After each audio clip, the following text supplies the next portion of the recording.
नसरापूर प्रकरणी रास्ता रोको करणाऱ्या आंदोलकांवर पुणे पोलिसांचा लाठीचार्ज। व्हिडिओ जारी करत हर्षवर्धन सपकाळांसह ब्राह्मण महासंघाच्या आनंद दवेंचा पोलिसांवर निशाणा, तर पोलीस आयुक्त अमितेश कुमार यांनी लाठीचार्जचे आरोप फेटाळले। नसरापूर प्रकरणातील नराधमाचा न्यायालयामध्ये निर्लज्जपणा, किरकोळ मारहाणीसाठी गोवण्यात आल्याचा बनाव, तर रिमांड कॉपीमध्ये आरोपीचे जुने गुन्हे। कोर्टाच्या आक्षेपानंतर पोलिसांनी रिमांड कॉपी बदलली। मुख्यमंत्री फडणवीसांचा नसरापूर प्रकरणातील पीडितेच्या वडिलांशी संवाद।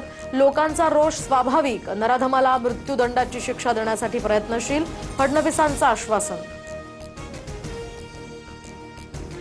माझ्या मुलीला न्याय मिळेपर्यंत सांत्वनासाठी येऊ नका, नसरापूरच्या पीडितेच्या वडिलांचं राजकारण्यांना आवाहन, तर नराधमाला फाशीची शिक्षा देण्याची सुद्धा मागणी। बीडच्या केसमध्ये 3 वर्षीय नातीवर नराधम आजोबाकडून अत्याचार, युसुफ पडगाव पोलीस ठाण्याच्या हद्दीतली घटना, आरोपी अटकेत, तर पॉक्सो अंतर्गत गुन्हाही दाखल। पुण्याच्या चाकडमध्ये 9 वर्षाच्या चिमुरडीवर नराधमाकडून विनयभंग, दक्षिण म्हाळुंगे पोलिसांनी आरोपीला बेड्या ठोकल्या। चाकण औद्योगिक क्षेत्रातील निघोजे या परिसरातली ही घटना। नाशिक TCS धर्मांतर प्रकरणामध्ये धक्कादायक खुलासा, शिरखुर्म्यातनं गुंगीचं औषध देऊन पीडितांचं लैंगिक शोषण, तपास यंत्रणांचा संशय।